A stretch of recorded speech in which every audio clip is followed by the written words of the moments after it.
Well, welcome everyone. Thank you all so much for joining our informational webinar for the Ocean Protection Council's Senate Bill 1 Sea Level Rise Adaptation Planning Grant Program.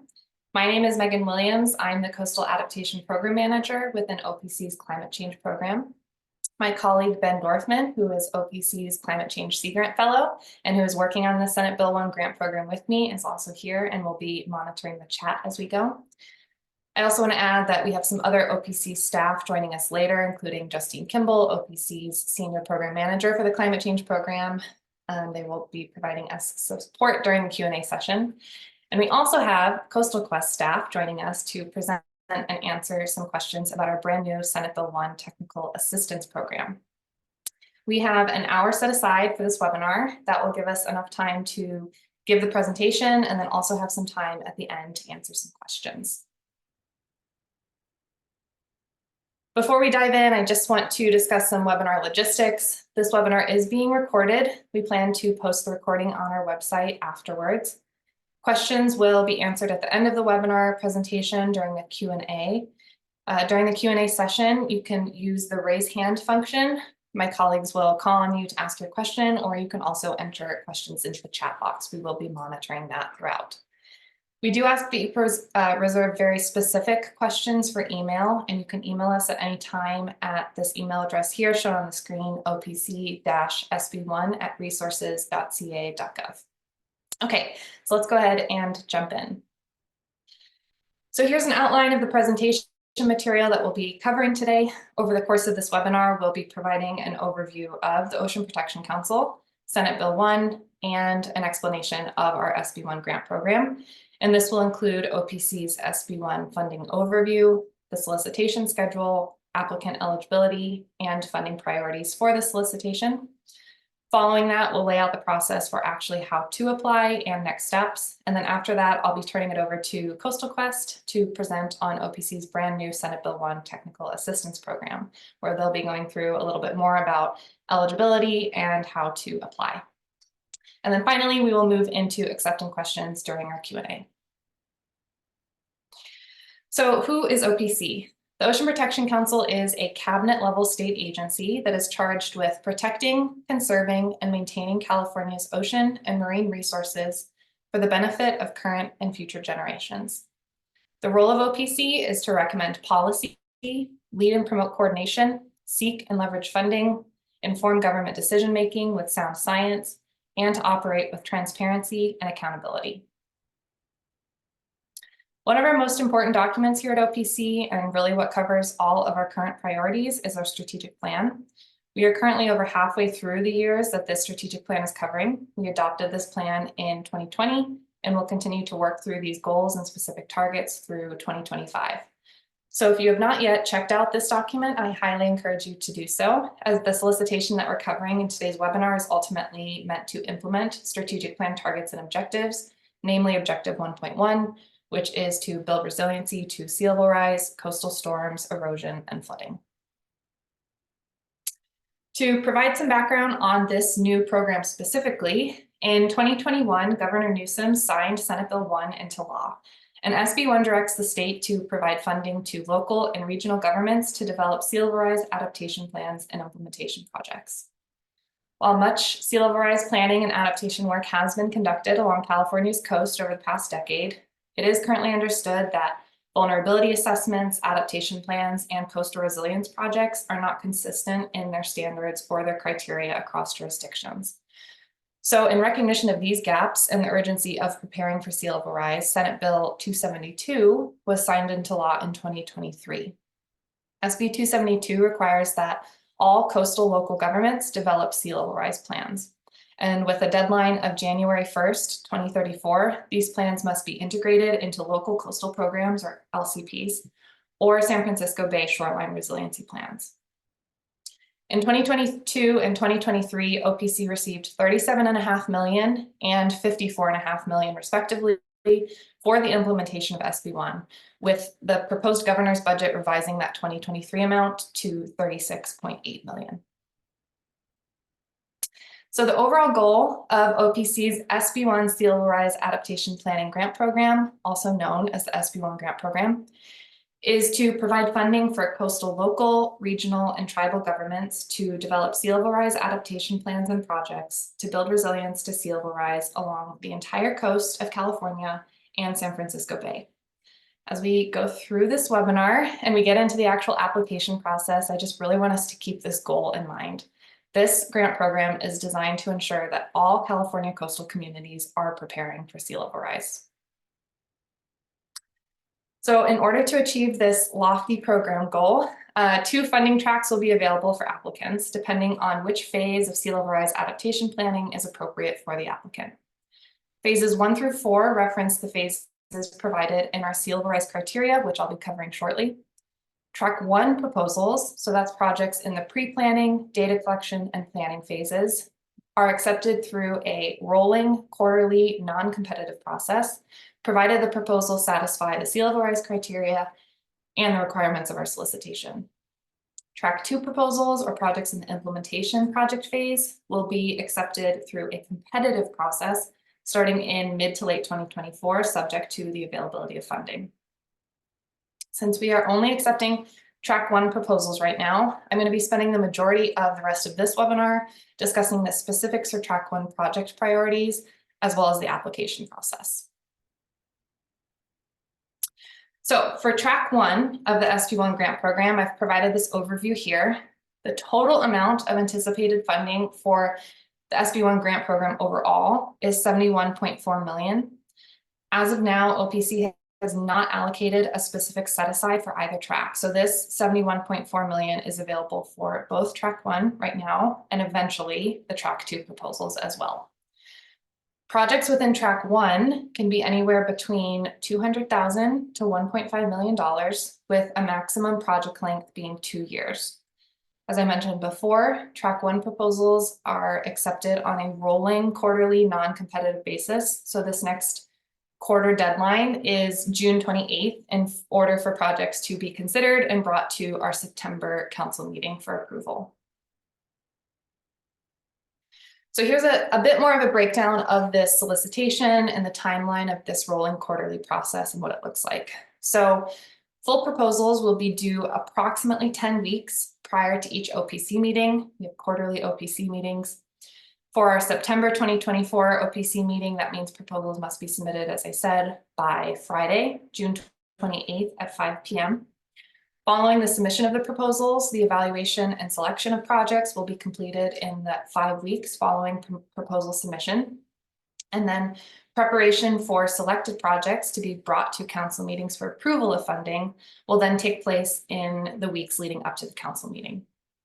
And then following official approval for funding at our OPC meetings, selected grantees will work with OPC staff to build the grant work plan in the first 1 to 3 months after the council meeting, with projects ultimately expected to start about 2 to 4 months following each OPC meeting. We are bringing our first round of SB1 projects to our June council meeting. And then for any proposals submitted from now until June 28th, they will be considered for funding and brought to our September council meeting, as I've said. We also have a December meeting scheduled for this year, as well as we will have one happening every quarter in 2025 and so on. So applying this solicitation timeline to each of those quarters. In order to apply for Track 1 funding, there is a template for full proposals available on our SB1 funding webpage. You'll find all the instructions within the application template form, and the different sections for the full proposal have different page limits. I'm going to go into the application instructions in a little bit more detail towards the end of this webinar. So that's a lot of background about the grant program, but who is actually eligible to apply? So applicants that are eligible for the SB1 grant program opportunity consist of local governments, which is inclusive of special districts, regional governments, and federally recognized tribal governments. Organizations or consultants who apply on a government's behalf may be considered. However, explicit support and collaboration between the organization and the government must be provided within the application via a letter of support from the government. So OPC intends for the SB1 grant program to ensure, again, that the entire coast of California, including San Francisco Bay, is preparing for sea level rise. And in order to do this, the program is intended to support local and regional governments at any stage of the sea level rise adaptation planning process. While we're aiming to support localized planning efforts, we also want to ensure that these adaptation planning efforts are consistent and comprehensive across jurisdictions. So to support jurisdictions where they're at in the sea level rise adaptation planning process, SB1 offers funding for all phases of the sea level rise adaptation planning process. So under track 1, we have phase 1, or the pre-planning phase. This would be for a community visioning project or a vulnerability assessment project. Phase 2 is the data collection phase, and phase 3 is the planning phase. And this is for the actual creation of a sea level rise adaptation plan, a bay shoreline adaptation plan, or a sector-specific sea level rise adaptation plan. The final phase is phase 4, which is housed under track 2.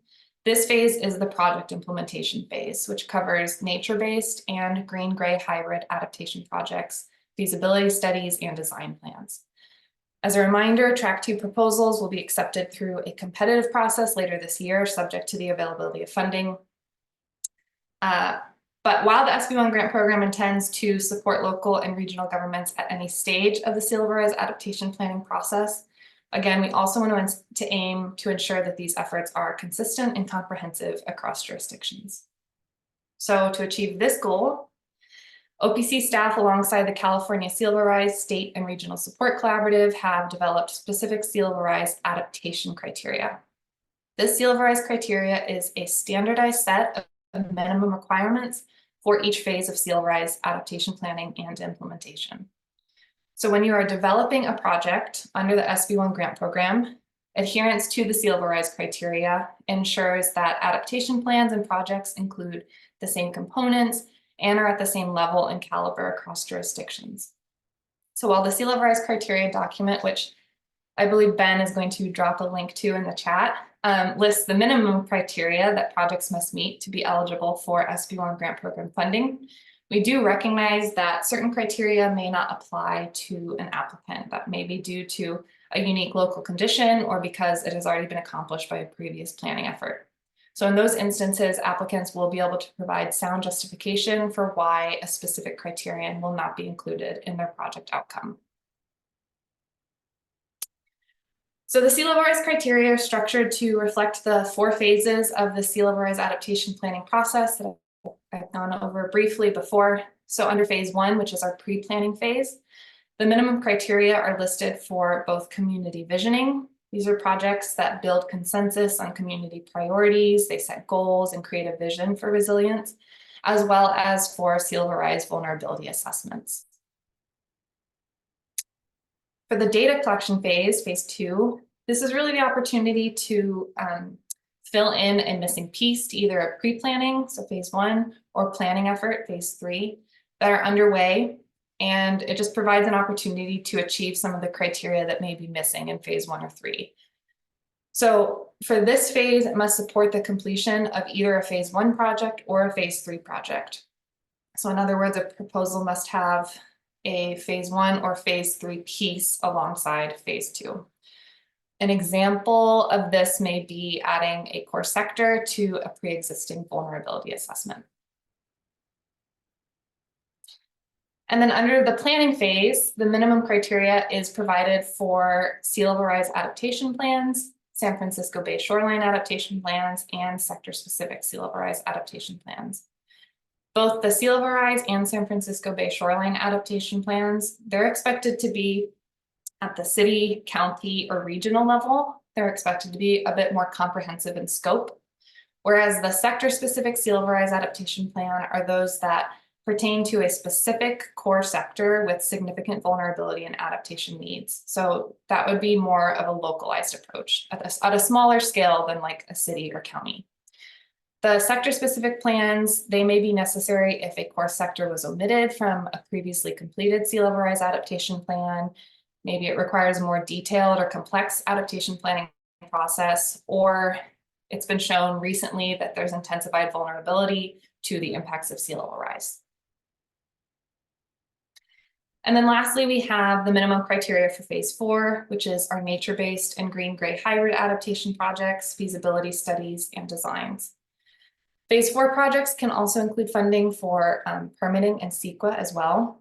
And again, starting in mid to late 2024, track 2 or phase 4 proposals will be accepted through that competitive process. And information on how to submit a track 2 proposal will be made available at that time. However, we do recognize at OPC the importance of funding timely implementation projects. So therefore, during this interim period between the release of the solicitation and the acceptance of track 2 proposals, urgent projects may be considered. And an urgent project is one that addresses near-term sea level rise threats, meet phase 4 sea level rise criteria requirements, and have completed necessary planning work.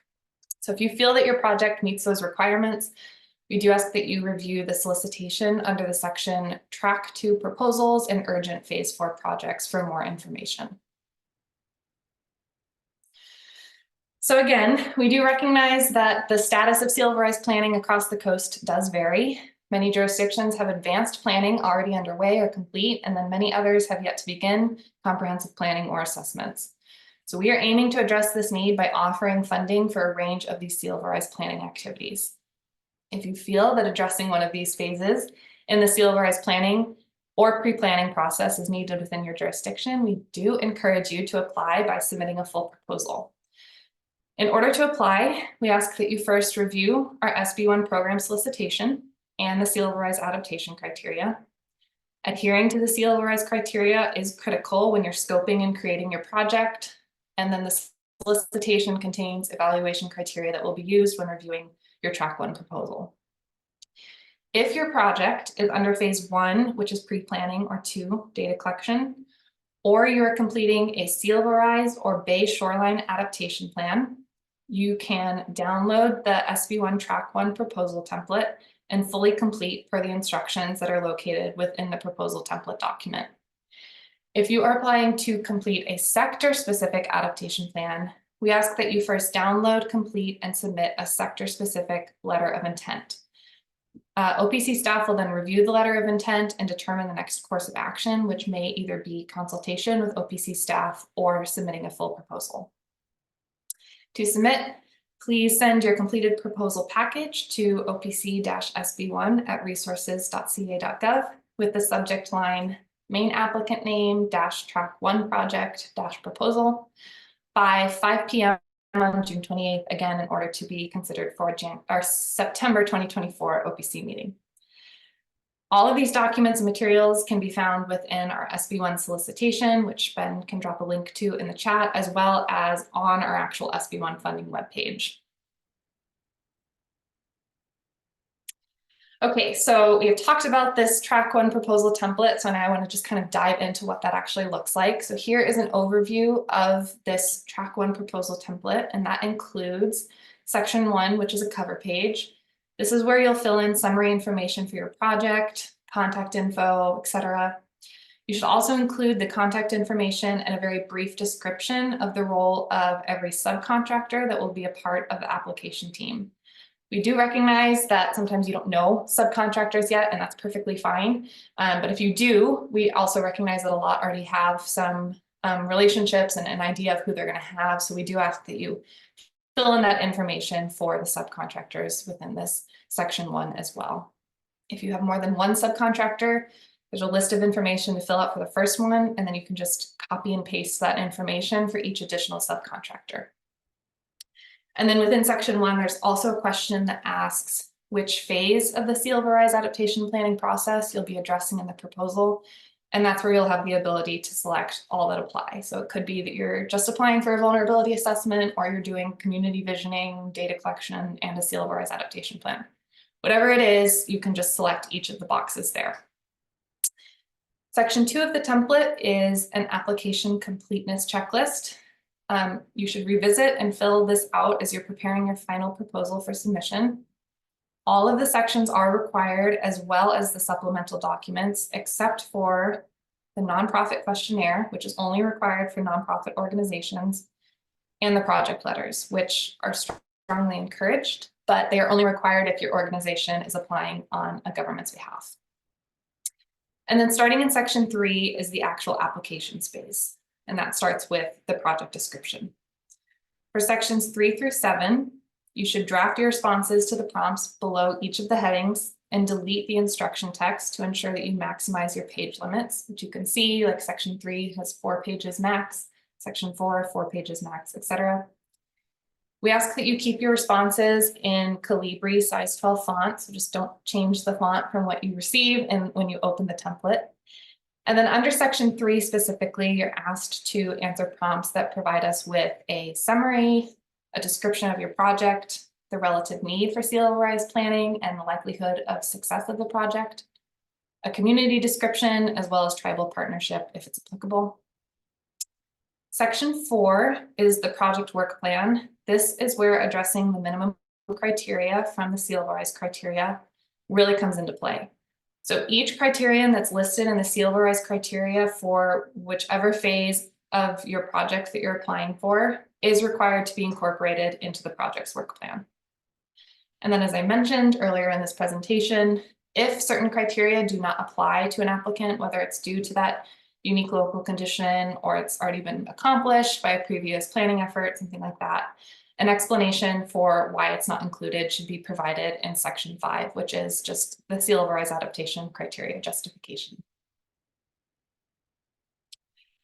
Section 6 of the proposal is the project schedule and major deliverables. This is where you're asked to provide a timeline of the different tasks, major deliverables that will be completed and provided as part of your project. When you're creating your project schedule, you'll see that there's a table with months for you to be able to fill out when these tasks will be worked on. I would say it's a good idea to choose the starting month of your project between 2 to 3 months after the council meeting that you're intending to be considered for. So for example, if you submit your proposal by June 28th in time for the project to be brought to our September council meeting, you should have your project starting around November or December of 2024 or January of 2025. Of course, if your project is selected and we are executing a grant, we can of course adjust this slightly, but it just kind of helps you guys to have a good idea of when you can expect your project to be starting by. Section 7 is the budget. When you're creating your budget, please follow the prompts within the proposal template, and then also refer to OPC's budget and invoicing guide, which is linked within section 7, to understand what the budget entails, as well as a list of items and costs that cannot be included in the project budget. And then last but not least, section 8 is the supplemental documents section. So here you'll attach your project team's resumes or CVs, the nonprofit questionnaire if the lead applicant is a nonprofit organization, and the project letters, which includes letters of support, commitment, tribal resolutions, etc.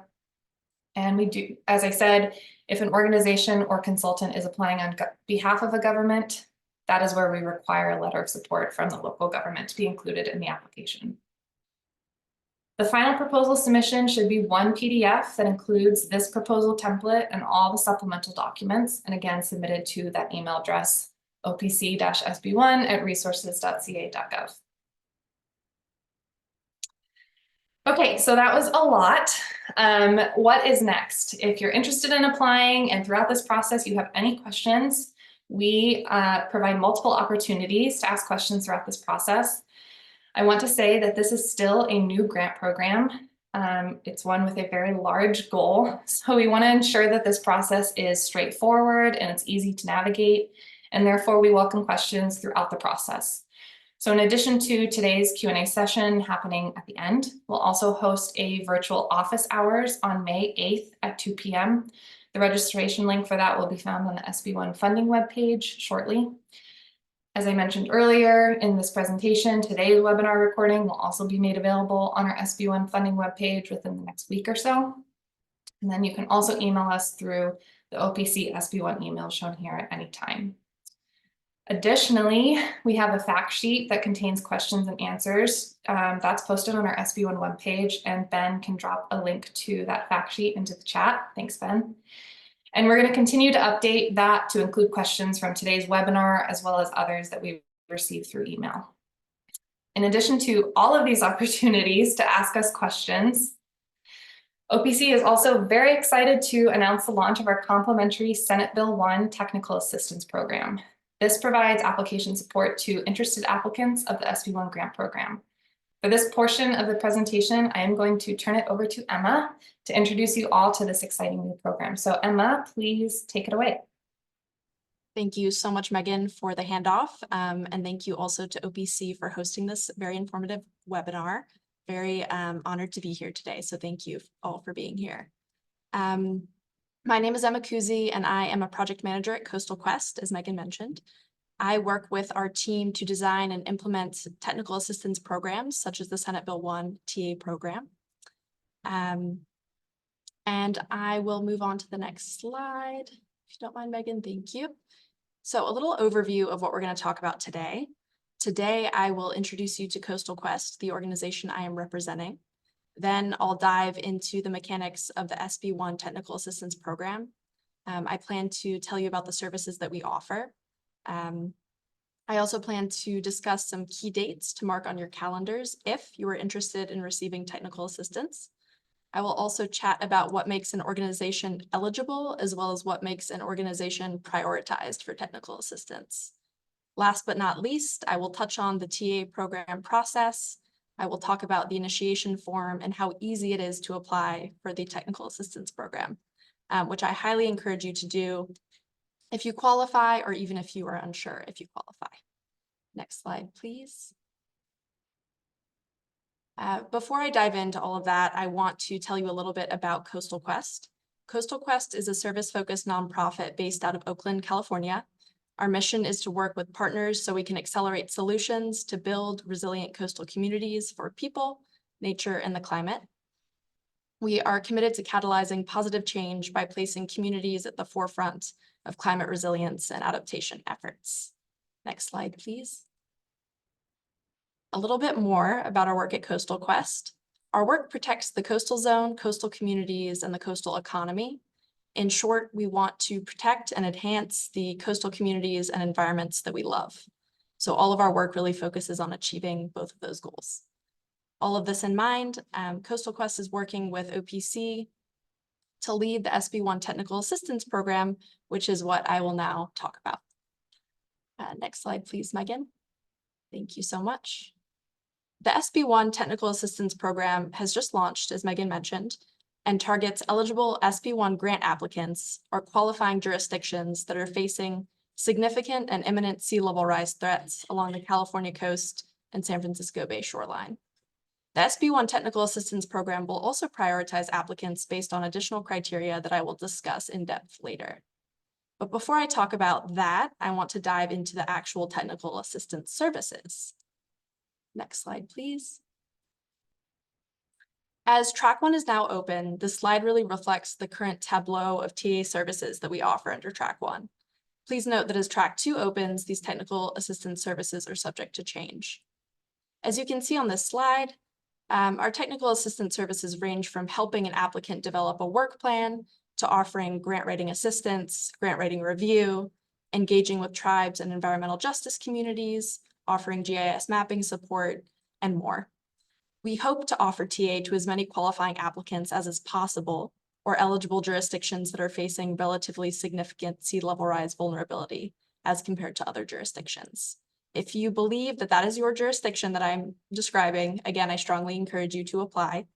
If you are identified as an eligible entity, you will receive the services under intake on this slide as a baseline. Furthermore, the low, medium, and high TA services that you see on the screen will be determined upon intake or when we meet in our first Zoom call, as the result of a few things. The services that an applicant receives are determined based on what an applicant needs, so what you need help with, as well as whether or not the applicant represents a priority community under the prioritization criteria. Please note that if upon intake you are not identified as an eligible lead applicant, we will still work to try to connect you with an eligible applicant so that you can partner as is appropriate. On to the next slide, please. Okay, now that we've talked about the technical assistance services that are offered, it's important to discuss a few key dates. While the SB1 grant program operates on a rolling quarterly basis, as Megan touched on previously, and proposals can be submitted at any time, All projects must be brought to OPC council meetings for funding, approval, and award. So the interim deadlines shown here are in place to ensure projects can be reviewed and considered for funding in time to be brought to these meetings. Likewise, in the interest of offering helpful and thorough technical assistance services, and also ensuring that our technical assistance capacity is available, we encourage applicants to apply for TA at least 1 month before the OPC grant proposal deadlines. So for example, if you want to submit your grant application before the June 28th deadline, we encourage you to submit your SB1 TA program initiation form before May 31st. Awesome. On to the next slide, please. Okay, so previously I mentioned different prioritization criteria. I'm going to dive into that shortly. There is also a prerequisite criteria for the TA program, and that is that eligible jurisdictions must have a demonstrated relative need for sea level rise planning. A little bit later in the webinar, we will touch on that by diving into the initiation form itself and ways in which you can explain that. Additionally, in order to be prioritized for technical assistance and receive any needed TA services with priority, even when and if demand for technical assistance is high, our team has identified 4 key prioritization criteria. For one, the jurisdiction could represent a coastal or shoreline environmental justice community. Additionally, the applicant might be a federally recognized tribe or tribal partner. In a moment, I will go into what we actually mean by tribal partner. Another prioritized community is a jurisdiction that represents a small and rural community. And last but not least, the final prioritization criterion that would contribute to a prioritization score is that the applicant faces other locally specific barriers to sea level rise adaptation planning, as we know that different localities face their own unique challenges. I will now deep dive into these prioritization criteria, and additionally, I think Ben will drop the SB1 TA criteria explanation document in the chat as we go along, and if you want to review later. Next slide, please. So our first prioritization criterion that I mentioned is the presence of a coastal or shoreline environmental justice community within the eligible jurisdiction. Environmental justice communities are communities that are disproportionately impacted by environmental injustices and social inequities and are historically underserved.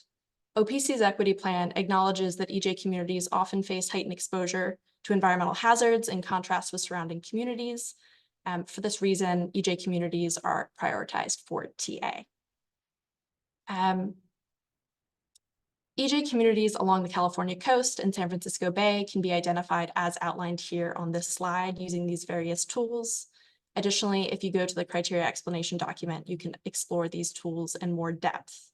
And while these tools are very useful for identifying the presence of EJ communities on a map, we also understand that they are not all encompassing.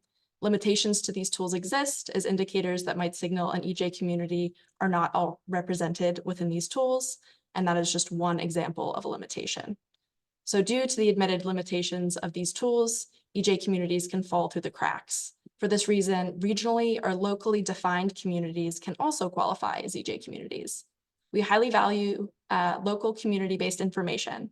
So upon intake, we allow jurisdictions to make a case for their community based on locally specific data. On to the next slide, please. Okay, our next prioritization criteria is federally recognized tribes or tribal partners. The TA program aims to address the historical injustices against all California Native American tribes. Federally recognized tribes, along with applicants that intend to build meaningful partnerships with both federally recognized and non-federally recognized tribes, will be prioritized for TA. So what exactly do we mean by meaningful partnerships? We mean partnerships that go above and beyond subawards to include long-term collaboration and strategic partnerships. These partnerships must go beyond consultation with co-developed deliverables, coordination, and partnership with tribes. Long-term and continued partnership should be demonstrated. Thank you. On to the next, thank you.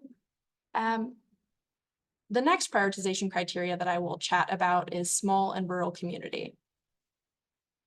The TA team acknowledges that small and rural communities are often subject to their own set of climate adaptation challenges, including distance from critical services and infrastructure disinvestment.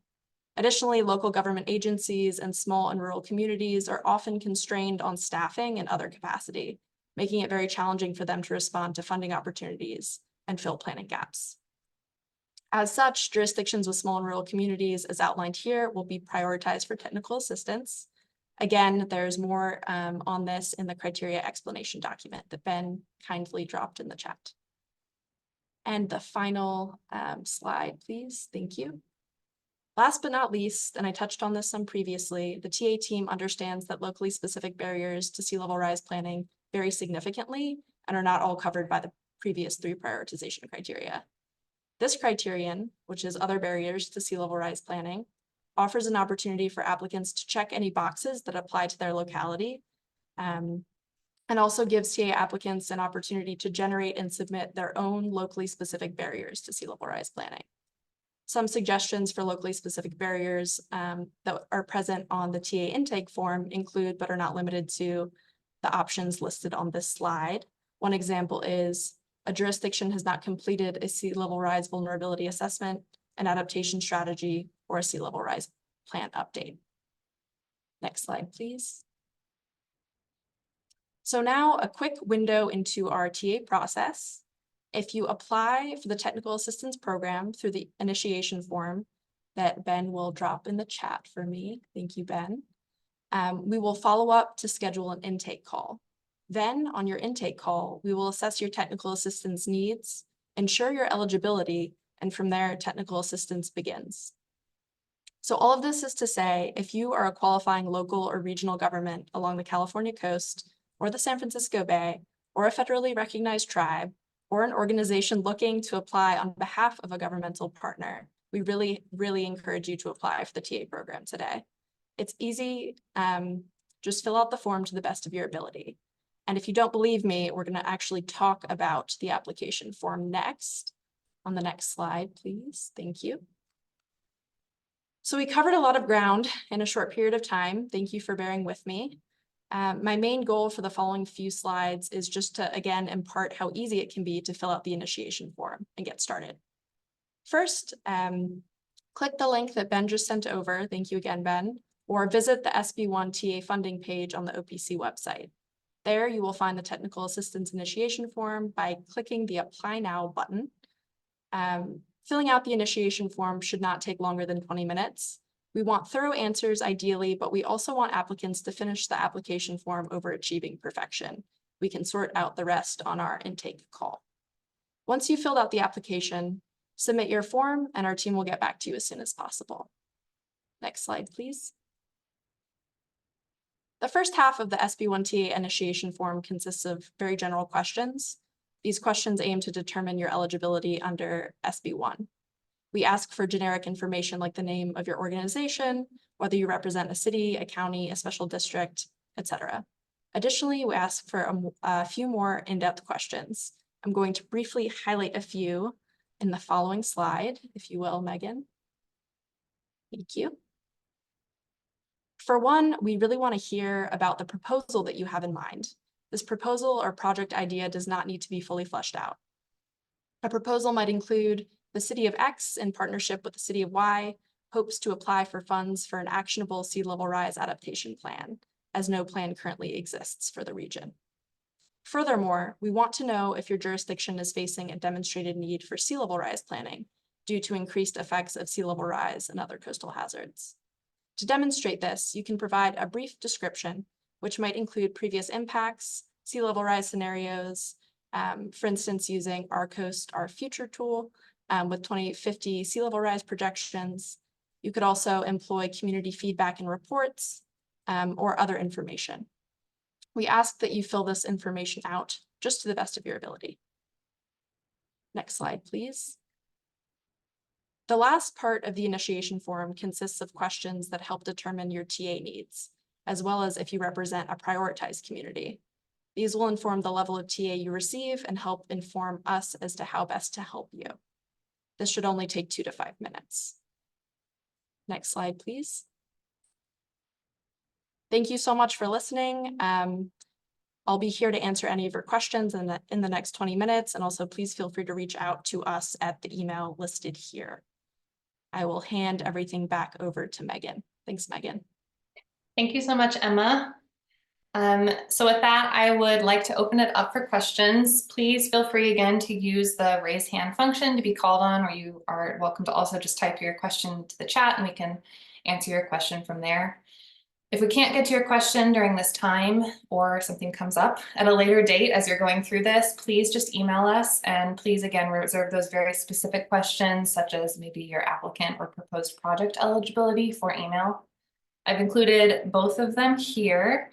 For any questions about the SB1 grant program, eligibility, application questions, feel free to email us at that opc-sb1@resources.ca.gov email.